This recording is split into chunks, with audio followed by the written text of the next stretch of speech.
Full disclosure, this episode originally was going to be about something entirely different, and then the craziest trade deadline in modern NFL history happened. So we had to adjust on the fly.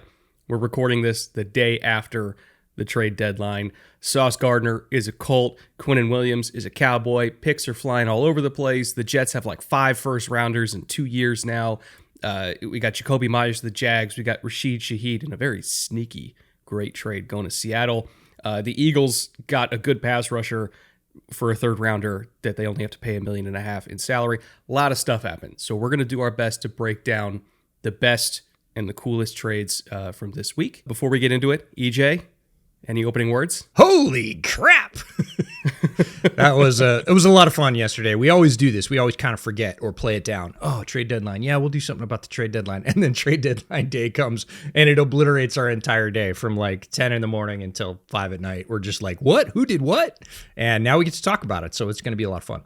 Without further ado, actually with a little bit further ado, quick reminder, a lot of the stats that you're going to hear on today's show, as usual, we source from our friends over at Sumer Brain, and then we cross-check with other places because we do our homework here. So if you want to try out Sumer Brain for yourself, pull some stats for really all the teams that we talk about today, you can do so at the link in the description below. And then also, reminder, this week's bonus episode on Patreon, we're actually going to be dipping our toes into draft talk a little bit. So we haven't watched a lot of prospects, but we've watched a few. And we're going to talk about a few of those on the bonus episode today. Again, you can find that on the Patreon at the link below. Now, really, without further ado, Neil, roll the intro.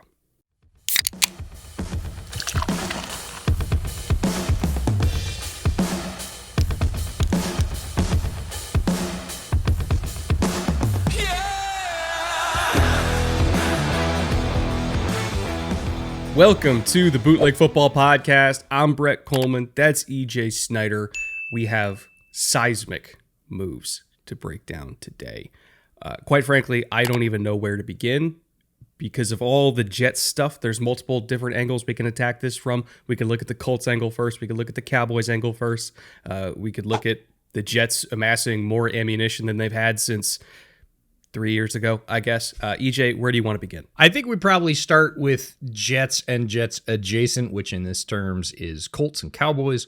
Might as well just sort of rip the Band-Aid off, get this going, and talk about Sauce Gardner off the top. So the Colts get Sauce Gardner, but they send 2 round 1 picks and A.D. Mitchell, the wide receiver, to the Jets in that deal. And it's interesting. When I first saw Sauce to the Colts, I was like, cool, great move. And this came in waves. And then it was like 2 first-round picks. And I was like, excuse me, wait, what? Because we've seen the compensation for players traded at the deadline or even in the draft go way down in recent years. I would say teams have gotten a lot smarter about, hey, this is a guy on an expiring contract, or, that doesn't apply to Sauce, but just nuance has come into it. And people always say, oh, that guy was a second rounder. What are you doing taking a 4th or a 5th? But that's the going rate. So when you see a player, even a very good player like Sauce Gardner, going somewhere and 2 first-round picks, 2 future first-round picks in successive years going the other way, you have to sort of say, ooh, is that worth it in the big picture now? The Colts are clearly saying we're ready. There's no other way to read this. We're playing very well this season. We're pretty much in the driver's seat in the AFC. We believe we're going to push our chips into the middle big time. Some of us might think that's a little bit of an over push. We agree with, yes, you're in the driver's seat. Yes, you're a very good team. You're also playing pretty darn well with what you had. Did you need to do this much? Obviously, when we flip it the other way, good on the Jets, and we're going to talk about that because earlier this week in the podcast, we talked about teams not understanding where they are sort of appropriately within their development cycle. And I think the Jets, from their perspective at least, did understand appropriately. We're at the bottom. We don't have anything at the game's most important position in quarterback. It's going to take a bunch to get that, both in resources and once we get that in time, assuming it's a rookie, it's going to take a couple of years. All right, who's not going to be here or affordable in a couple of years when we're ready to make our run start 2.5, 3 years from now? And they went out and got assets for that. So that's sort of appropriate vision by the Jets. What do you think about the Colts sending 2 first-round picks for a very good player? To me, this entire trade reflected more than anything the importance of timelines and timelines coming together for a particular organization. Because if you really want to perform at the top of the NFL, all of your different timelines have to sync up, right? Quarterback development timeline, financial timeline, as far as how you're managing your biggest contracts and spreading out the hits so that they're not all doing their largest amounts of damage to you financially at the same time. You have to spread them out and have some hit in 2026 versus 2027 versus 2028. And just, you have to balance those spikes while also projecting 8% year over year cap growth. And there's a lot of math behind it, a lot of nerdy stuff, but like financial timelines are incredibly important. You have to do comp pick math, right? If you plan on losing a particular guy because you're doing the financial math, and it's like, okay, we know we're not going to be able to retain this guy. Let's figure out in-house what we think we're going to get back in comp picks. How does that factor into our overall draft strategy? How many top 100 picks are we going to have from year to year? Which then you also use to plan out your financial timeline, bringing in young, cheap talent to offset the major contracts. You have your timeline for coach and GM and ownership all being together and kind of, sharing one vision. All these different timelines within an NFL organization all have to line up, right? Core players aging together, peaking together at a financially reasonable price tag. That is what the Colts feel like they're in right now. They feel like all the timelines are coming together. It was supposed to happen with Anthony Richardson. It didn't. Somehow it's happening with Daniel Jones. So they're like, screw it. We're just going to put our foot in the gas pedal. And that has then led to them doing this math of, we think these first rounders are going to be in the high 20s anyway, to the 30s, maybe even 32. So we don't care as much about them. What we care about is getting Sauce Gardner, who's already under contract for 5-6 more years, right? At a fairly reasonable price tag, because the corner market's only going to go up. There's some young corners that are going to get signed pretty soon here that are going to go well above Sauce. And so okay, reasonable price tag, under contract, we could project it really easily. We're not going to get a player in all likelihood as good as Sauce with these picks in the late first round. So let's just do it. Meanwhile, on the other side, you have the Jets, who have all of their different timelines kind of out of sorts, right? It's a new regime, new coach, new GM, same owner, but they're trying to create their own vision here. They don't have a quarterback development timeline to speak of right now. So that's probably a 2 to 3 year process to get a young quarterback in here who they feel like can take them to that level. Not to mention, the other element of this is the last time the Jets had 5 first round picks in 2 years, which was not that long ago. That was when they got Sauce in the first place. Those 5 first round picks in 2 years were Zach Wilson, Elijah Vera Tucker, Sauce, Garrett Wilson, and Jermaine Johnson. They got good players out of it. The problem is, one of those good players wasn't a quarterback. And so it ended up not really mattering, right?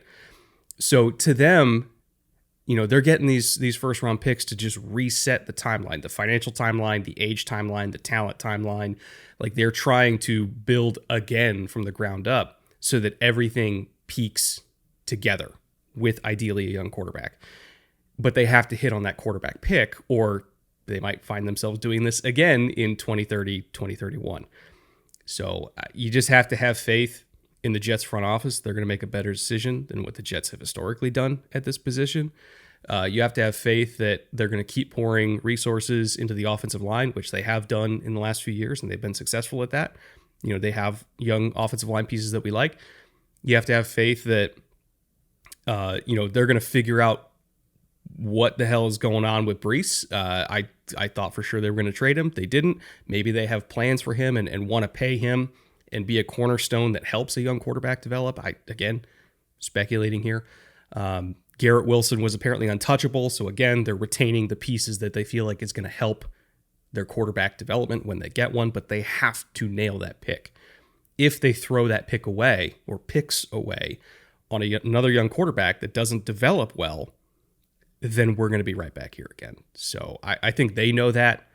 They know that there's an incredible amount of pressure on them now to get that right, because they don't have a whole lot of cornerstone talent to fall back on now that they traded these guys away. What they do have is a lot of picks, and we should talk about that. And honestly, you and I should sit down and figure out how we're going to make Jet-specific draft content for the next 2 years, because it's going to be the most eyeballs of any fan base. 2026, they have their own first, and the first via the Colts. They have their own second, and a second via the Cowboys that we're going to talk about. So 2 firsts and 2 seconds this year. 2027, their own first, the first via the Colts, and the first via the Cowboys. So as you said, 5 first-round picks over 26 and 27, an additional second-round pick as well.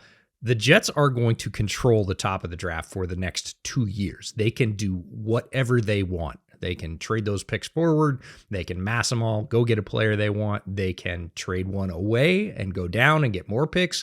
Again, if they line up the first year, get a quarterback and think, okay, now we got to surround this guy.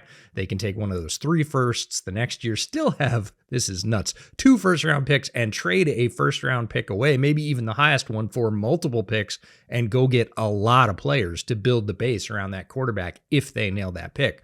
So a ton of flexibility and a ton of power. They are going to be the brokers of the first and second round for the next 2 years. I do think that there's a possibility. And, hell, I had talked about it in the offseason of like, Kyler Murray sure seems like a Jet to me, a future Jet, right? And I think I also brought it up on this show a couple weeks ago when Jacoby Brissett was playing well. And I'm like, I kind of feel like the Kyler era is going to be over in Arizona because they're doing just fine with Jacoby, right? And, he's a very expensive quarterback, and you're not exactly getting the most bang for your buck with Kyler. So I was like, it kind of feels like he's going to be on his way out in Arizona, and they're going to try to do a reset of the position. The Jets have nothing, like literally nothing. They would love to have a quarterback as decent as Kyler Murray. Hell, that's what they tried to do with Aaron. They were just trying to get decent quarterback play. And so part of me thinks, okay, if you have 5 first-round picks and you're going to be picking in the top 3 this year, and assuming the other two teams that are in the top 3 are Tennessee, who just got their quarterback, and honestly, probably New Orleans, I would say, who also just got a quarterback, but I don't think Tyler Shuck is like stopping them from drafting somebody. If they're picking ahead of New Orleans, they could probably just use one of their picks natively without having to trade up and use any of those other first rounders. Because then Kyler can play while your young quarterback sits and develops.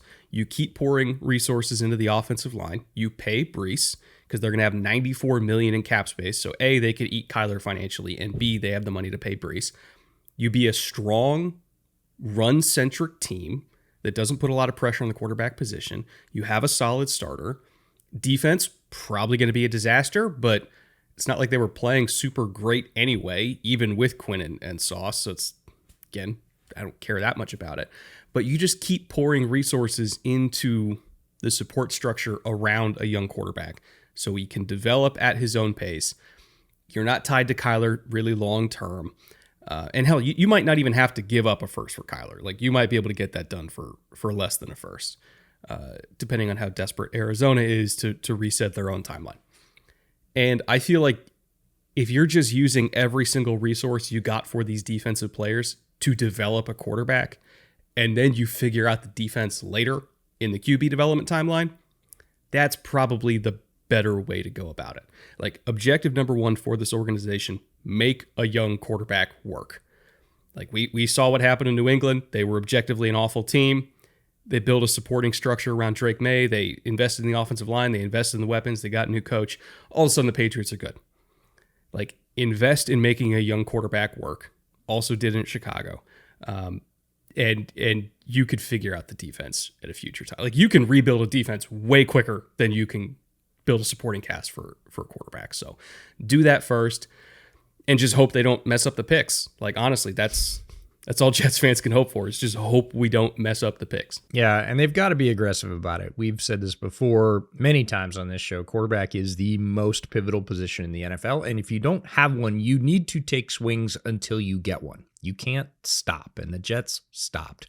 They picked a quarterback high, It didn't work out. And then they just went, oh, like if you pick one high and they don't work out after a couple of years, if you've built a structure and they're not injured and you haven't had a coaching transition, or maybe even if you have, if they've had two different offensive coordinators, again, last four top overall quarterback choices have lost their coach after the first year. So it's not uncommon for that to happen.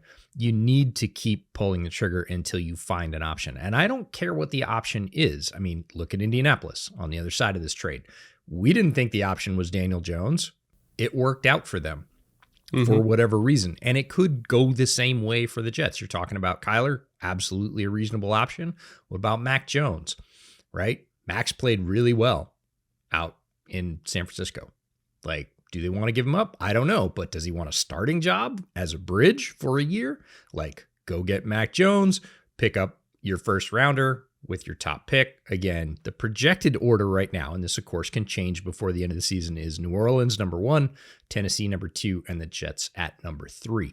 So at third overall, you're probably still going to have a shot at a quarterback pick. And heck, if you really want to, if you believe, and you better believe, you could move up and get one. But get a guy that can be the bridge starter in front for a year. We've seen this with multiple NFL teams. That's a way to compete. And hey, if Mac Jones plays the lights out, not a bad problem to have. That quarterback you picked in the first round, you have 5 years of contract control.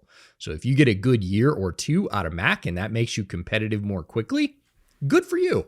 Like, that's a good problem to have. Yeah, the comp to the situation to me is the Chiefs, who, believe it or not, for the younger viewers of the show, the Chiefs used to be really bad, really, really bad for a long time. And when Andy got there, they traded a corner and a third rounder for Alex Smith. Now, Mahomes was still in college at the time. Like, they didn't know that they were going to get Mahomes, but they saw Alex as a solid starting quarterback that was far better than anything that franchise had in a long time.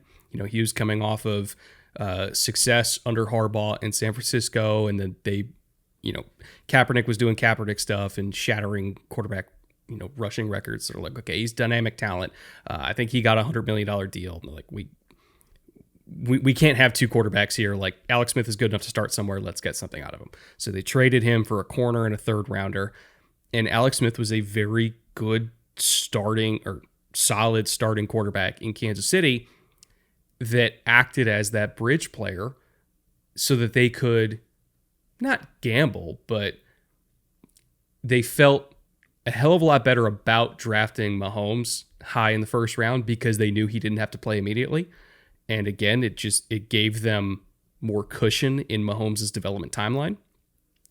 And I feel like that would be a similar thing for the Jets of like, again, I'm not advocating that they trade in retrospect, I'm not advocating they trade one of the first rounders for Kyler. It would probably be a similar thing to Alex, a day 2 pick. But you spend that day 2 pick, you get Arizona out from under the Kyler deal. Kyler becomes your Alex Smith, and then you take like Mendoza, right? Mm-hmm. Or somebody who's just like obscenely talented, like Lenoris Sellers, if he comes out. I don't think Lenoris is ready to play right now, but he's crazy talented. You take Sellers, you develop him behind Kyler. You pray to God Kyler doesn't get hurt. And he is your bridge that you're spending a day 2 pick on to make sure that your young quarterback, who actually is the future, has the best possible chance to succeed. So, people say the Kansas City model can't really be replicated anywhere because Mahomes is too good and the comp doesn't hold up. It kind of does hold up because Kansas City was very deliberate about how they developed Mahomes and was very deliberate about how they built the team once Andy got there. I'm not saying do the exact same thing, but you can approximate it and do a similar type of rebuild as far as how it's structured and how it's paced out, and you could probably have success doing it. So I don't know. If I was a GM, that's what I would look into doing, at least a GM of the Jets specifically. I do want to hit on the Dallas angle of this as well because we haven't talked about Quinnen yet. I was very confused about the deal. Well, I was and I wasn't, right? I understand the need for Quinnen Williams. They suck at stopping the run. They needed more interior defensive line help. They thought that they were going to get that with Kenny Clark. And with all due respect to Kenny Clark, he's not Quinnen. Quinnen's 27 right? He's in the prime of his career. He's one of the best interior defensive linemen in the league. I 100% get it. In a vacuum, that makes sense. But it also kind of feels like okay, we had an A++ player in Micah Parsons. Things went off the rails because of gestures and everything. They had an opportunity to pay him, didn't work out. Things got heated. Eventually the trade happened. They get picks back for Micah. I still think that Green Bay got a hell of a deal for Micah Parsons if you're looking at how Micah's impacted that defense. And that ultimately left a hole in Dallas that they then had to use their own pick to try to patch that hole that they created themselves. And will this help Dallas? Yes. Will it help Dallas as much as Micah Parsons would have? Probably not. And if you're looking at the difference in the money between Quinnen and Micah and the impact of Quinnen and Micah, again, we're swapping an A++ for an A-. And objectively, in a vacuum, that A- is really good, but wouldn't you rather have the A++? And I know some Cowboys fans are like, yeah, but we're here now. We have to operate where our feet are. Like, we're at this point. We got to do it. And yes, you do. But it made me a little bit more annoyed at the Micah deal in the first place, right? Because I feel like there's an alternate universe where they got Micah done and they did the Quinnen deal. And now we're cooking with gas. But now it feels like, okay, we have a team that's really struggling defensively. This might get them to be an average defense. It's Eberflus, probably not. This might get them to be a below average defense rather than a horrible defense. They could have very easily been a great defense if they just handled their shit over summer. And this Quinnen trade just reminded me once again how annoyed I was at the Micah situation in the first place, because it just feels like it's putting a Band-Aid on a bullet wound when they shot themselves in the first place. And it's like, okay, you're making it better, I guess, but you could have just not shot yourself in the stomach, and that probably would have been even more preferable. But I don't know. We're here. Like, in a vacuum, it makes sense, but that vacuum has a whole lot of context behind it that I still find myself annoyed with. Yeah, the we're here argument doesn't hold much air when you created the here that you're in. So it's real easy to say, no, don't look at our last large error in team building and we had to do this to fix that. Well, yeah, it's like saying I knocked a hole in my wall and then I had to spend the weekend fixing it. Well, yeah, don't knock the hole in the wall. So to put this in basic terms, Cowboys get Quinnen Williams. The Jets get Mozzie Smith, which is neither here nor there for me. It's kind of like A.D. Mitchell in a certain way. The round 2 pick and a future round 1 pick. The interesting twist here is it's whichever one is higher between Dallas's or Green Bay's. Which will probably be Dallas. I mean, you can't guarantee it, but probably. Right? But really interesting that the Jets win that. So when you look at this from multiple angles, from the Jets side, again, this is offloading talent that if you say it's a 2.5 year timeline until the Jets are going to be good, Quinnen Williams is going to be 30 for all intents and purposes. He's not going to be a hardcore contributing member. The Cowboys get a good player, and I'll say a good player who used to be very good. Quinnen has not been the same player for a couple of years. If he returns to form in the Dallas defense, this starts to look a little bit more worth it. Before we get into the prehistory that created this, but Quinnen has not been that dude for a couple of years, which makes it look even shakier from the Cowboys side. When you really then move from the Jets side to the Cowboys side, this is where it gets a little goofy. You start saying, okay, but we can't ignore that history. So the Cowboys essentially trade Micah and Mozzie for Quinnen Williams, Kenny Clark, and to move up maybe 15 to 20 spots into the back end of the first round. And how can you hear that and not immediately say, I would rather have... right. I would rather have Micah and just have Mozzie be like the water boy on the sidelines. Like, even if he never plays it down, I'd rather have Micah than literally all of that combined. Mm-hmm. So... Right. So what are we doing here? Doesn't really balance out when you look at it that way. And they got no extra picks on top of it outside of that when you're looking at at what the Cowboys moved and what they got. And they are connected because obviously if you're paying Micah, maybe you can't bring Quinnen on contract-wise, but maybe you don't need to because you still have Micah Parsons. So I was talking to somebody that was close to this trade yesterday, and I hadn't said anything glowing about it. And they said, well, I guess you hate it. And I was like, no, I don't hate it. It's just muddier because of this. And I didn't use the shooting analogy you did. I used more of a Thanksgiving analogy. I was like, it's kind of like pushing food around your plate and then saying you ate a bunch because you rearranged it. Yeah. Like you end up with something that looks a little different, that's close to what you started with. Not exactly, but you didn't really do anything. Like you kind of shuffled a bunch of stuff. You made a bunch of moves. You obviously had to file a bunch of paperwork with the league office, but where you started, say beginning of summer for the Cowboys, and where you are right this very minute is not all that different, and it's not quite as good. The food's just mashed up now. It doesn't look as nice. You're not going to take a picture of it.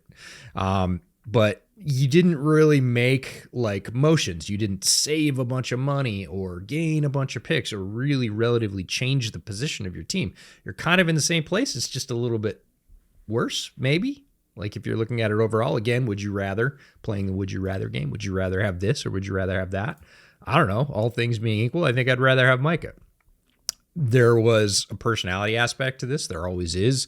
Micah and the Cowboys, as you said, that relationship soured. I think Jerry underestimated that, and that's one of the reasons they had to do the deal. Quinnen, same thing with New York. He was not an Aaron Glenn guy. It had been going downhill for a while, and it accelerated. And Quinnen was like, well, if that's the way it's going to be, I don't want to be here. So there are always other factors to these trades. But when you just look at where the Cowboys were and where they are after what they've done and sort of stack that up as cleanly as you can from a team building and assets perspective, it's like, I don't know, push. Like maybe a little worse. Maybe you lost, like maybe you went from a whatever grade you were at, C+ overall or B to like a B-. Like you didn't change that much for doing a lot of work. So overall, when kind of looking at this three-way trade-a-palooza between New York, Dallas, and Indy, Dallas, I don't lean positively or negatively. It just is, right? I'm not going to say it's a great trade. I'm not going to say it's a bad trade. It just feels making moves to make moves, right? I don't really have a strong reaction one way or the other. New York, I have a positive reaction to that because they're giving themselves a chance to truly rebuild. And yes, they've done this exact thing before, but I'm not going to judge this regime based on the actions of past regimes. I'm going to give them a shot to use these picks correctly and hopefully nail it this time. So I lean more positively than negatively for that, even while recognizing that, yes, they were good players. It's not what they need right now. And for Indy, I'm very positive because the timeline makes sense. They're trying to compete for a Super Bowl right now. Financially, they're fine. They got like $48 million in cap space next year. So it's not going to affect them whatsoever financially. They need the player. They're not going to get that kind of player with the picks that they gave up. All across the board, great trade. So I got one trade where I'm kind of I got one trade where I'm like, okay, sure. Like, let's see how this goes. And I got a third aspect of this trade with Indy where I'm like, yes, absolutely fantastic move. You are now the front runner for the Super Bowl, at least Super Bowl contention in the AFC. I don't want to ask you for a grade, EJ, but do you feel differently about any of these three sides than I do? The Colts a little bit. Love the player, love the fit, love the aggressiveness. The price is very high. Like everything has to go perfectly to make that work out, given relative pricing again for traded players. It's not that I don't think Sauce is good. He was my CB1 that year when he came out, and he's been good in the pros as well. It's more about 2-1s is you start thinking about things like Jamal Adams. Like, that's the dark side of those trades. If he goes out and gets injured and doesn't play well, like it's going to look very, very different. So the price just makes it incredibly high stakes. What I like about the Jets is the honesty, right? Again, they have to hit the picks, but they're honest about where they are in the timeline, and they did it right now. They didn't wait 6 months and try and do it in the offseason. They said, nope, this is where we're at. We know we need a reset.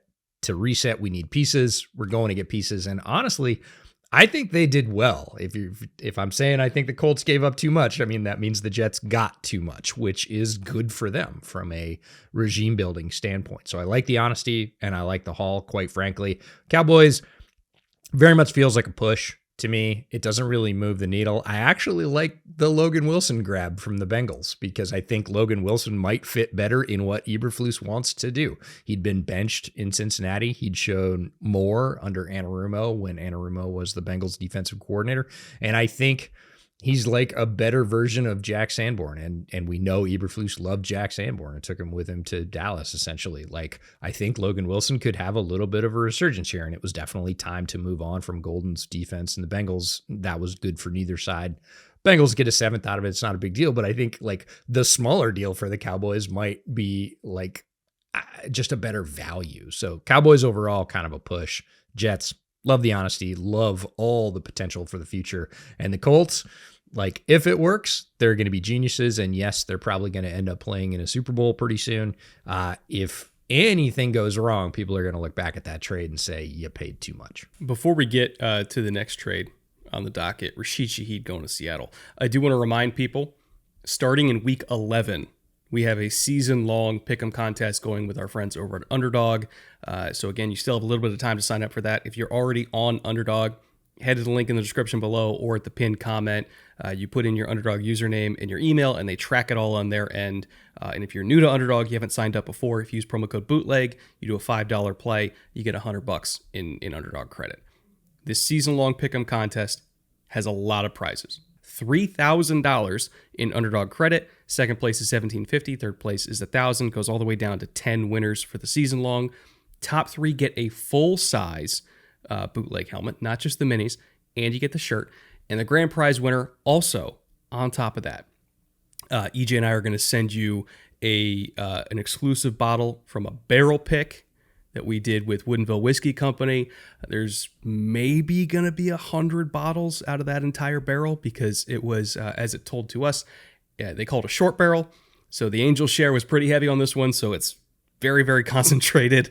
I believe the proof was 118 in the samples that we were going through, and we chose this specific barrel. So it's a very limited whiskey. We're going to send you a bottle to whoever the grand prize winner is. Or if you want something that's an alternative to whiskey because you don't drink whiskey, we can work out an alternative of equal value, of course, because we understand not everybody's going to be into that. But for those of you that are, that's probably a good way to get that bottle. So once again, sign up at the link in the description below or at the pinned comment if you're already on Underdog. And if not, you have until week 11 to sign up for this contest. Now, next trade on the docket, Eej. Speaking of the state of Washington, Seattle just got Rashid Shaheed for a 4th and a 5th round pick, and I could not be more ecstatic because Sam Darnold is on an absolute tear this year. He is one of, if not the best deep ball passer in the league this year. I know Patriots fans would put forth Drake May on that, but Darnold's been incredible. And the one thing that this receiving core really didn't have was a Rashid Shaheed that could stretch the field so that JSN didn't have to do that. And JSN can do everything, obviously, but really he is the intermediate assassin in the NFL right now. Rashid Shaheed is a dedicated deep threat. Having JSN be able to work from 22 yards down to 10 yards and just absolutely obliterate people in that area while Rashid just takes the top off, and you got Cooper Kupp as your number 3, which what a luxury to have when he gets back healthy. And you got Torrey Horton as well. Like, we're talking 4 deep at receiver here. All of them have their individual roles. For a 4th and a 5th round pick, I loved that trade. And I would extend him too on top of that. He's on his last year of his deal. I would extend him right now, immediately, and probably have one of the best receiving cores in the NFL going forward for multiple years. This is really important because it is such a fit. We're talking about scheme fit with the Cowboys and whether or not those players fit with what they're doing. Rashid Shaheed fits with the offense and he fits with the quarterback. Sam Darnold is deadly throwing down the field. He is the furthest thing from a dink and dunk king. He leads the NFL in air yards per attempt this season. The Hawks already had good speed in both JSN and Horton. I think both those guys are underrated, but they are not Shaheed.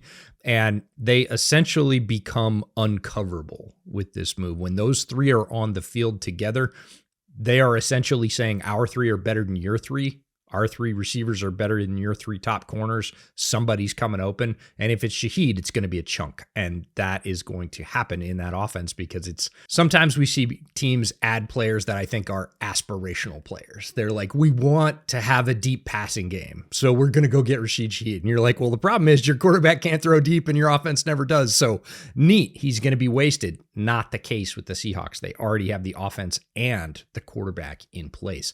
And it's an unlock move. The Seahawks have the money to keep Shaheed, as you mentioned. So it doesn't just have to be a rental if it works out. Now, Cooper Kupp is injured. I think Cooper Kupp plays a very interesting role at this point in his career in this offense. He is the blocker extraordinaire, and they're using that as well. He is not as effective as he was as a receiver, but he doesn't have to be on the field all the time. And you can mix the personnel. And like you said, if you go out with a 4 wide receiver set, you definitely have options, more options than the defense is going to be able to cover. And that makes the Seahawks offense, which is already one of the most dangerous in the NFL, like deadly. To me, the real best part of this trade is that the gravity of JSN is going to make Shaheed a better player, because JSN, like I said, like everything from 10 to 22 yards, he is incredible. The high cross routes, the digs, the overs, the blaze outs, like all that stuff, like he is exceptional at it. One of the best in the NFL. And that, when you're going up against a receiver that does that stuff really well, there is a gravitational pull. Safeties step down, corners, they don't want to play too far over the top because they know that they're going to have to react to anything in that area.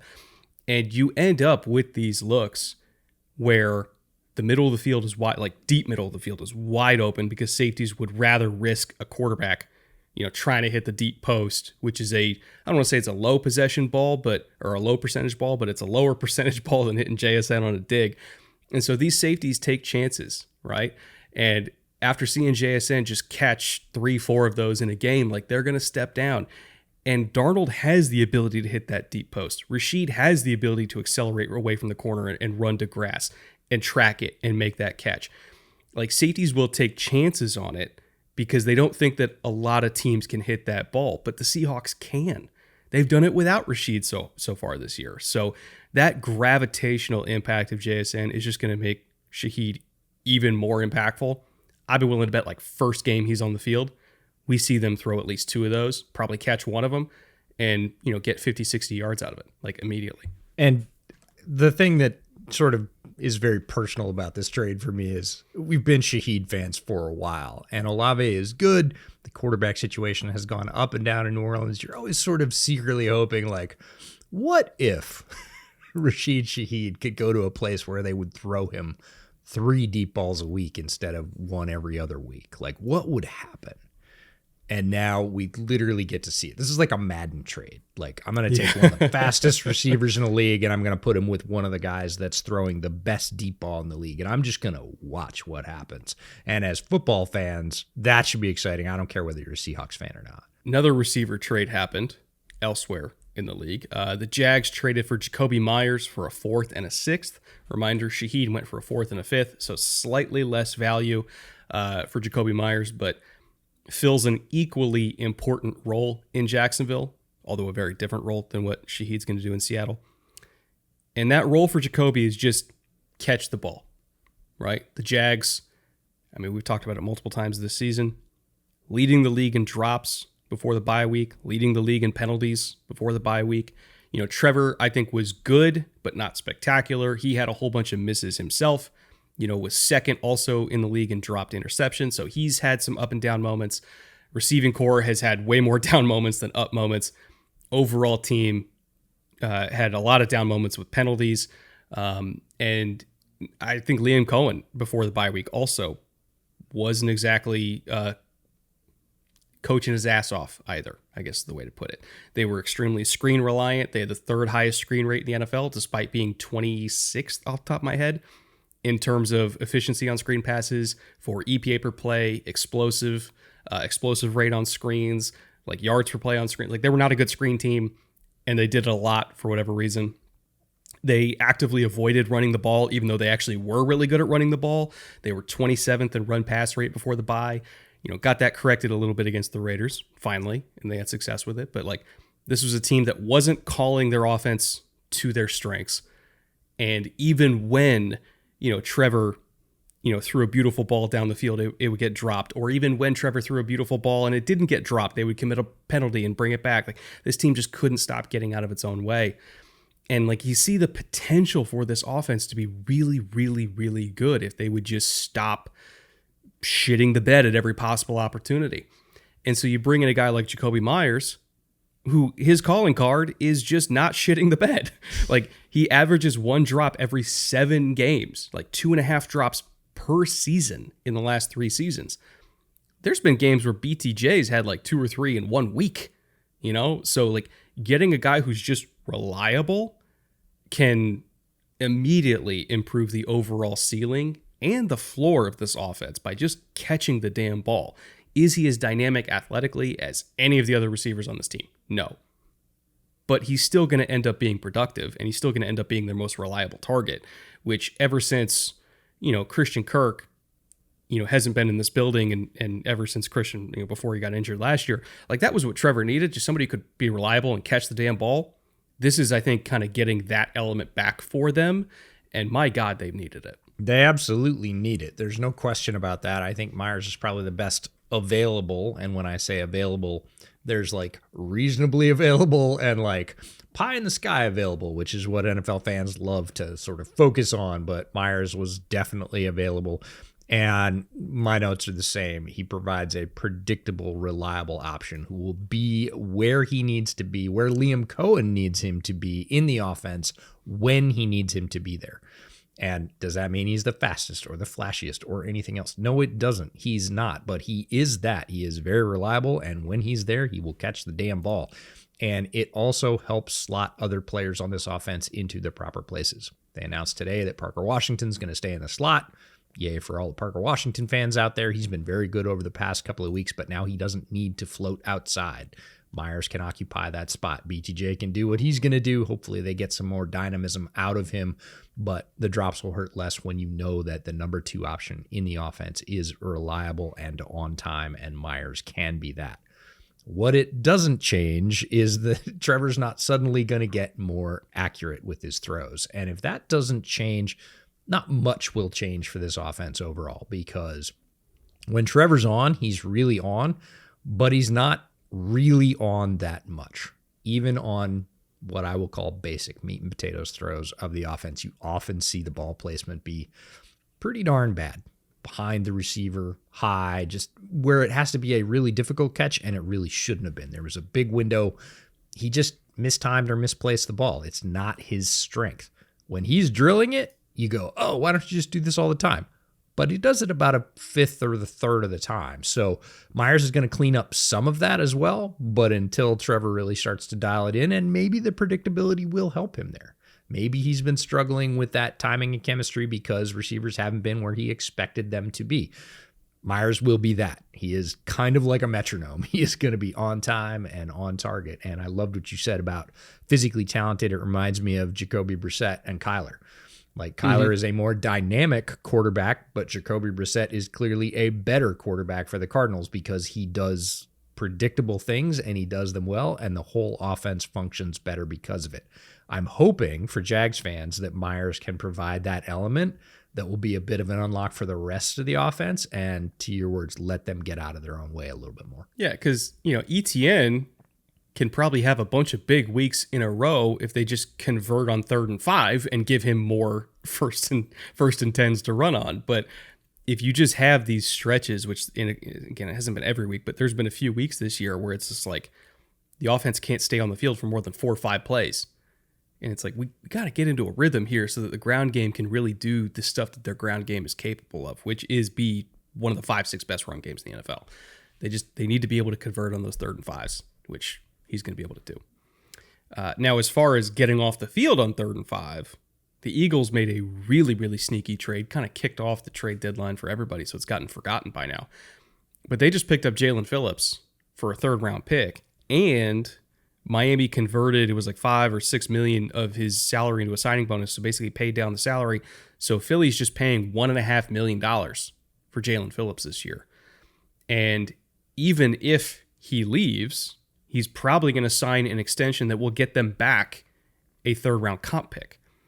So you could either look at this as them potentially setting the stage to do maybe a 1 year prove it baby extension for Phillips if he's not getting the offers that he thinks he wants and he wants to come back for another year, have a big year in 2026, then get a big deal in 2027.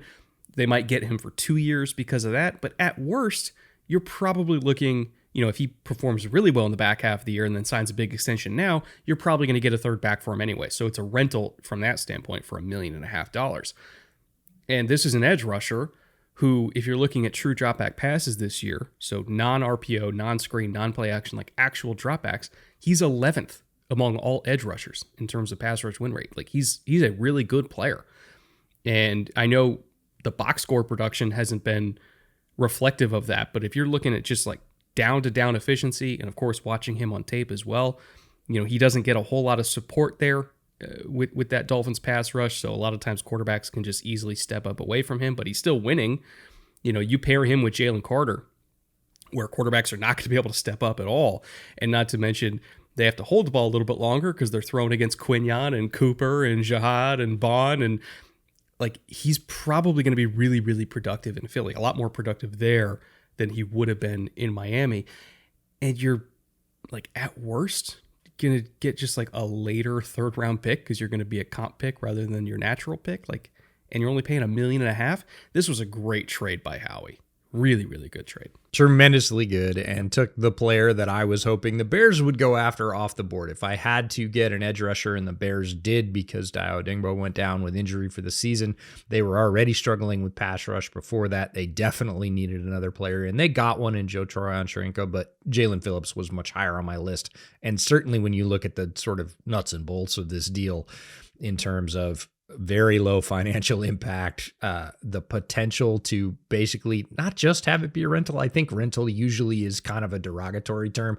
This is more like a tryout. This is a tryout for $1.5 million on a good team. If it works out, again, you're either getting the comp pick, or if he wants to come back, you get to sign him with a defense that you're already familiar with, and you know how good he is. There's less risk than there would be with a free agent. So overall, when you look at the structure, this is a great deal for the Eagles. I certainly would have liked to see Jalen Phillips as a Bear. I think, again, if he can stay healthy and on the field, he definitely has the physical potential to outperform any of the confines of this deal in terms of, pick they gave or compensation. Either one, he could blow that away. He just has to stay out there and keep doing it. See, I feel like tryout's an even more derogatory way to say mercenary. Yeah. That's what he is. He's a mercenary. Exactly. But everybody in the NFL, when they become a free agent, is a mercenary. Give me money and tell me the best place and I'll go get it. So these aren't bad things, but a lot of times we say rental, we're the team that's getting him is getting fleeced because they don't have control. Well, in this case, it's kind of scot-free. You're you got $1.5 million invested and you're going to recoup your pick anyways. Either way, it works out. So, and you might re-sign him on top of that. That's not a bad deal at all. In fact, it's a very good one. The other major trade, well, not major, the other notable trades that I want to bring up here before we close the show. The Ravens acquired Draymond Jones from Tennessee. Their fire sale continues, so they were getting a little bit of pass rush help there, which obviously they really needed it.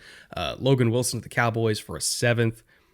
It's kind of a weird situation there because Al Golden talked glowingly about him in the offseason. I'm pretty sure he was a captain. And then all of a sudden he's benched for the young guys. And it kind of felt like he just had no future there. They really wanted to give reps to Barrett Carter and Knight. And so screw it. Let's just give you a shot to go play somewhere. So 7th round pick for Logan Wilson. I was totally cool with that. I think he is going to play in Dallas and probably play immediately. The Bears did end up getting some edge help. It was not Jalen Phillips. It was Joe Tryon-Shoyinka for a 2026 7th round pick from Cleveland. And then the Chargers got Trevor Penning for a 6th from the Saints. They're on guard number, 13 this year. So that made a lot of sense. 13 would be appropriate with their luck with guard. Anything jump out to you as particularly impactful? Penning to the Chargers is flex tape. We'll just call it what it is. The Bears with Joe Tryon-Shoyinka is a dart throw that he will return to some of that pre-injury flash and form we saw with Tampa Bay. Again, they needed a guy. It's a low-risk investment, but the Ravens' addition of Draymond Jones to me was the classic sort of buy low trade by Baltimore that will probably work out for them for multiple reasons. Jones not only fits their body type, 6'3", 280. They use those guys as heavy backers. They rotate them inside to take on guards, in passing situations because of the quickness. The compensation's low. It's a interesting compensation. Round 5 that could become a round 4 for a player of Jones's production, which is mid. And mid is, again, a derogatory term, but it is mid-sack production. We're talking about 4 to 6.5 sacks per year, plus the sneaky one that doesn't really get on all the stat sheets or that people don't pay attention to is double-digit quarterback hits every year. So he doesn't necessarily clean up sacks, but he does do some damage to quarterbacks. So if he gets an additional 2 sacks and Baltimore makes the playoffs this year, which kind of feels likely, we talked about that some a week ago, round 4 pick feels a little pricey to me. Again, as a rental, he is a pending free agent. But round 4, round 5 for somebody that has a high likelihood to work out in your system in terms of player type, body type, all that stuff. I thought that was a good and maybe underrated grab by the Ravens at the deadline. They're another one of these teams that does the comp pick math before they ever make a trade. And so they feel like, okay, if he is getting 2 more sacks and we make the playoffs, he's probably going to sign a deal elsewhere that's going to get us a 4th back regardless. So, and worst case scenario, if he's cheap, we can just re-sign him ourselves and just have a piece, because they've really been trying to improve the pass rush over the last couple of years, and they put some resources into it, and it just hasn't worked, right? Like Mike Green was supposed to come in and like be the savior for this pass rush, and even when he's been on the field, he hasn't been as impactful as maybe we thought he would be.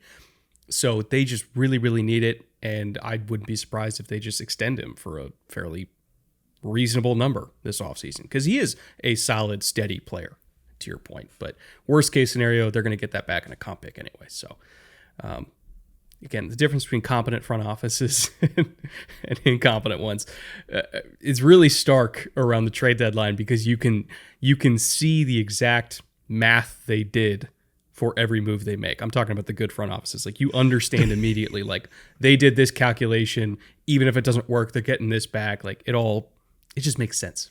Did you see what Greg Rosenthal said yesterday? I thought this was classic. This was great by Greg. He said, we should have more NBA stuff. He's like, extend the available draft picks to like 2031. Let's see the bad GMs be really bad. Like, I'll give you my next 5 first-round picks for this middling linebacker. Like, just let them be pantsed on the national stage. I thought that was really funny. There was a clip that I saw, and I think it was from the Barstool show on FS1.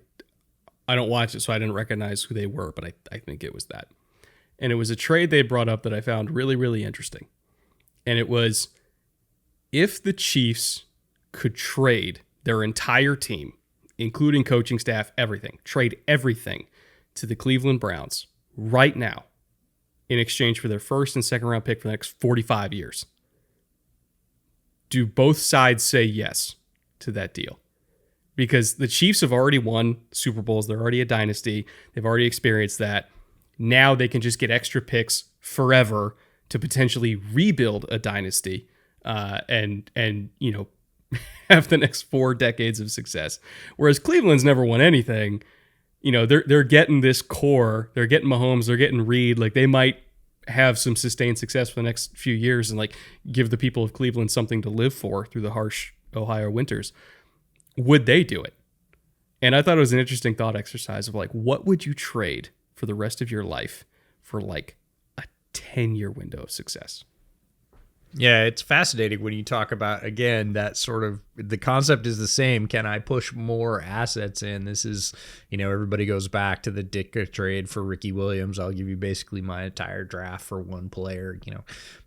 They're fascinating, and that just takes it to another level, like getting coaching and short-term success. And this is the classic, like, if you could guarantee yourself that you would win a Super Bowl next year, but you would not win one for the 25 years after that, would you do it? Would you take the one ring and then sit for a quarter century knowing you couldn't win another one? And they're fascinating questions, and it definitely speaks to competence of the front office for one side. Like, yeah, we'll take 1 billion picks because we know we'll use them pretty well, versus I have no faith in us using those picks. I will take a, competently built and run team and take my chances with that. And we see a little bit of that at the trade deadline every year. Again, teams being honest about where they are and what they can really do with those picks. And I think the trade deadline's just going to get more interesting as we go forward. And for teams that are, again, drafting really well, like the Seahawks, we've talked about them. They're going to have a lot of people to pay. You're going to be shipping some of those guys out because you're like, look, we can't pay them all. These are quality players. We want to get something back for them, but we don't have the salary cap to keep them all. So how do we come up with creative deals? And I think we're going to see more and more creativity down the line about how to sort of pay yourself forward in this cycle of NFL team building. Yeah, I'm fascinated to see what Schneider does because, eventually they're going to have to extend Darnold again. And it's going to be a lot of money because he's proven it in 2 places now that he's a good quarterback. So it's going to be a lot of money, just like Baker has gotten and will get. So 50 plus million for Darnold eventually. They're going to have to pay Byron Murphy after next year. They're going to have to pay JSN after this year, I think. Oh, it's coming. So, I put out a lot. I put out a message yesterday that here's the bad news. As good as the Seahawks roster is right now, if you are a fan of another NFC West team that's not the Seahawks, they have $79 million in projected cap next year. And it was so funny to see the responses because everybody's like, yeah, but they have to pay a bunch of guys and, oh, come on, and it's going to get expensive. And I was like, wait. So, yeah, it is. We know that's going to happen. That's an eventuality. You're telling me you'd rather have $3 million projected cap space next year to deal with that and have to do a Saints sell-off? Yeah, we know that's coming, but I would rather have 80 million to choose what to do with than have, negative 30. Let's be honest about the fact that they have all this talent and they have money. Yeah, they're going to have to spend it on a lot of those good dudes, but those are good problems to have. And then you get creative about how to get some of that capital back to reinvest it again as a front office on quite a bit of a roll. I think it's got to feel pretty good to be like, hey, we got a 3rd round pick. And everybody kind of looks around and that's going to be a good player for us. All right. That'll do it for today's show. I want to thank you guys for watching and listening, however you happen to be watching and listening. I want to thank all of our executive producers on Patreon, Fitzy, Connor, Liam, Mike, Jack, Major, Owen, and Spencer. Appreciate all you guys once again. If you also want to be a patron, whether you're an EP or not, reminder, you can go to our Patreon at the link in the description below. Or at the pinned comment. You'll get access to our bonus show every single week. So we still have one more episode coming out this week. It's going to be over on the Patreon. Make sure to vote for Shot of the Week in our public poll on Patreon. And we will see all of you sometime next week. Thank you.